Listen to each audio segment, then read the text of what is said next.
Hello students, मैं Nidhi Meena, assistant professor of psychology, government arts girls college Kota.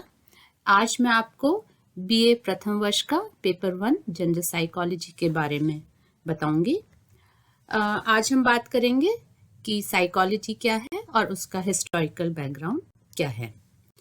यदि हम बात करें कि साइकोलॉजी क्या है, तो psychology basically scientific study of human and animal behaviour and mental processes है। अब देखिए बिहेवियर क्या है। Behaviour basically includes covert actions and reactions of human beings, for example talking, facial expressions, laughing etcetera. कहने का मतलब यह है कि जितने भी ओवर्ट एक्शंस या वो एक्शंस या प्रतिक्रियाएं जो मनुष्य करता है वे सभी बिहेवियर कहलाती हैं। दूसरा पॉइंट है कि मेंटल प्रोसेसेस क्या होते हैं। Mental processes basically includes covert activity of our mind. हमारे मस्तिष्क के द्वारा की गई सारी गतिविधियां जो हैं वही हमारी मानसिक प्रक्रियाएं कहलाती हैं, जैसे thinking, feeling, reasoning, decision making, problem solving etcetera. आगे हम देखेंगे कि साइकोलॉजी शब्द जो है उसकी उत्पत्ति किस तरह से हुई।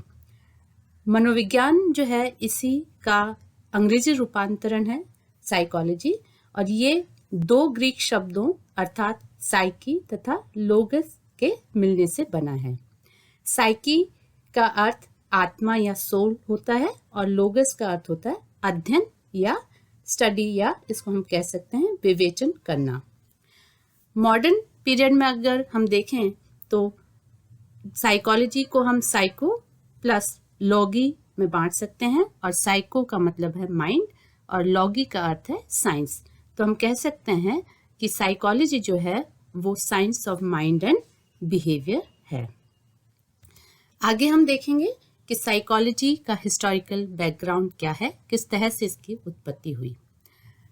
साइकोलॉजी के बैकग्राउंड को हम दो भागों में बांटकर अध्ययन कर सकते हैं। पहला है प्री साइंटिफिक पीरियड और दूसरा साइंटिफिक पीरियड।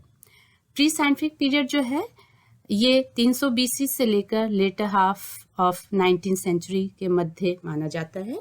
इस समय साइकोलॉजी जो है वो फिलॉसफी का ही हिस्सा थी, अलग से साइकोलॉजी कोई विषय नहीं था। यहाँ पर इस पीरियड में बहुत सारे ग्रीक फिलोसफर्स ने बहुत इम्पोर्टेंट कार्य किया जिसका असर मॉडर्न साइकोलॉजी पर पड़ा। जो इम्पोर्टेंट लोग थे उस समय, इम्पोर्टेंट फिलोसफर्स जो थे वे थे प्लेटो, एरिस्टोटल, हिपोक्रेट, सेंट ऑगस्टाइन, डेस्कार्ट, लोके, जेम्स मिल, वेबर, फेक्नर आदि और भी काफ़ी फिलोसफर्स थे। हम देख सकते हैं कि इन लोगों ने काफ़ी कार्य किया था, जैसे कि उस समय शरीर गठन कारक के बारे में हिपोक्रेट ने काम किया था, और उनका ये मानना था कि हमारे जो उन्होंने एक थ्योरी दी थी, थ्योरी ऑफ कॉन्स्टिट्यूशनल टाइप अर्थात शरीर गठन प्रकार का सिद्धांत, कि व्यक्ति का जो आकार होता है उसके आधार पर उसका बिहेवियर निर्धारित होता है।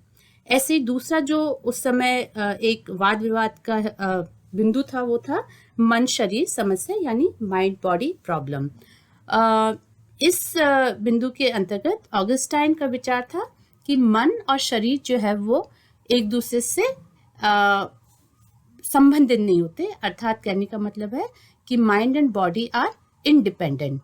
शरीर से संबंधित घटनाओं का प्रभाव मन पर नहीं पड़ता और मन से संबंधित घटनाओं का प्रभाव शरीर पर नहीं पड़ता।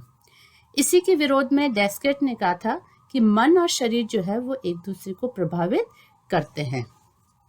उसी दौरान एक दूसरा जो बिंदु था विवाद का वो था कि जन्मजात विचार होते हैं या नहीं होते।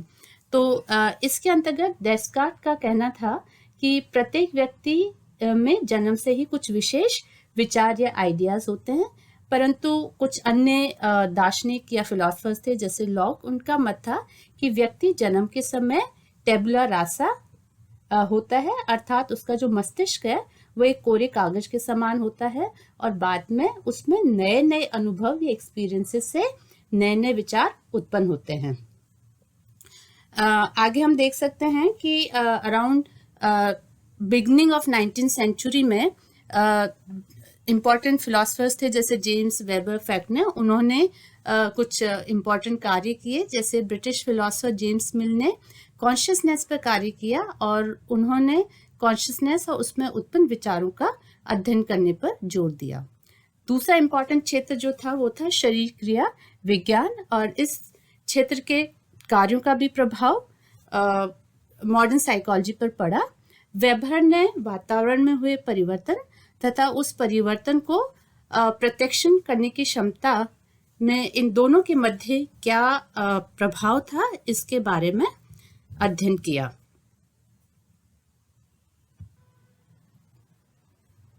अर्थात हम कह सकते हैं कि वातावरण में जो परिवर्तन होते हैं और उन परिवर्तनों को हम किस तरह से परसीव करते हैं, इनके बीच जो संबंध है उसके बारे में इन्होंने अध्ययन किया था।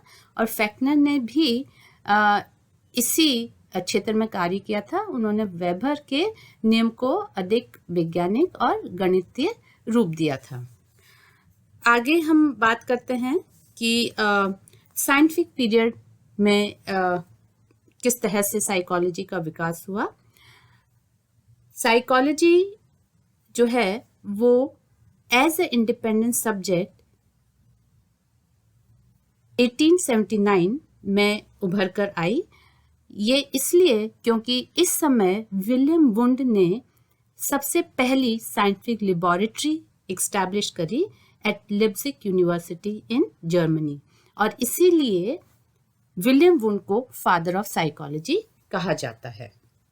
इसी दौरान साइकोलॉजी का डेवलपमेंट जो है वो बहुत सारे स्कूल्स के फॉर्म में हुआ। स्कूल से मतलब है कि यहाँ पर कुछ साइकोलॉजिस्ट थे जिन्होंने साइकोलॉजी के विषय वस्तु एवं उसके जो मेथड्स है उसके बारे में कुछ अपने विचार रखे। इन स्कूल्स में सबसे प्रथम जो है वो है आपका स्ट्रक्चरलिज्म, जिसमें इंपॉर्टेंट व्यक्ति थे William wound and Titchener. William wound and Titchener का मानना था कि साइकोलॉजी के अंतर्गत हमें कॉन्शियस एक्सपीरियंसेस का अध्ययन करना चाहिए। कॉन्शियस एक्सपीरियंसेस को इन्होंने 3 एलिमेंट्स में बांट कर देखा: संवेदना यानी सेंसेशन, भाव यानी फीलिंग या अफेक्शन, और प्रतिमा यानी इमेजेस। दूसरी हमारी जो स्कूल है वो है फंक्शनलिज्म, जिसमें इंपॉर्टेंट लोग जो थे वे हैं William James and John dewy. Functionalist जो थे उन्होंने ये कहा कि हमें कॉन्शियसनेस किस किस चीज़ से मिलकर बना है ये हमें अध्ययन नहीं करना चाहिए, बल्कि हमें ये देखना चाहिए कि चेतना की उपयोगिता क्या होती है, हाउ इट फंक्शंस। यह उनका मनोविज्ञान का विषय वस्तु था। अगला जो हमारा स्कूल है वो है बिहेवियरिज्म, और बिहेवियरिज्म के अंतर्गत जो इम्पोर्टेंट लोग थे वे हैं पेवलॉव एंड वॉटसन। बिहेवियरिज्म या व्यवहारवाद का मानना था कि क्योंकि केवल और केवल व्यवहार का ही अध्ययन वस्तुनिष्ठ एवं प्रयोगात्मक ढंग से किया जा सकता है, अतः हमें मनोविज्ञान के अंतर्गत व्यवहार का अध्ययन करना चाहिए। अगला जो स्कूल है वो है आपका जेस्टॉल्ट साइकोलॉजी। जेस्टॉल्ट साइकोलॉजी के अंतर्गत मैक्स वर्दाइमर, कोहलर एंड कॉफका इम्पॉर्टेंट है, और इनका ये मानना था कि मनोविज्ञान मानसिक क्रियाओं के संगठन का विज्ञान है और हमें मानसिक क्रियाएं जैसे कि प्रत्यक्षण यानी परसेप्शन, सीखना लर्निंग तथा चिंतन जैसे थिंकिंग आदि का अध्ययन पूर्ण रूपेण करना चाहिए। और आखिरी जो स्कूल है वो है साइको एनालिसिस। साइको एनालिसिस की स्थापना सिगमंड फ्रॉइड के द्वारा की गई थी और उन्होंने अचेतन का सिद्धांत दिया था। इनके अनुसार अचेतन में ही बचपन के सभी तरह के अनुभूतियां यानी एक्सपीरियंसेस और सेक्सुअल एक्सपीरियंसेस संचित होते हैं जो कि व्यक्ति के व्यवहार को नियंत्रित करते हैं। अचेतन के बारे में अध्ययन करने के लिए उन्होंने अनेक विधियों के बारे में बताया था, जिनमें फ्री एसोसिएशन मेथड, हिप्नोसिस और ड्रीम इंटरप्रिटेशन महत्वपूर्ण विधियां हैं। आज के इस वीडियो में इतना ही है। आगे हम मनोविज्ञान को विज्ञान क्यों कहा जाता है इसके बारे में अध्ययन करेंगे। Thank you.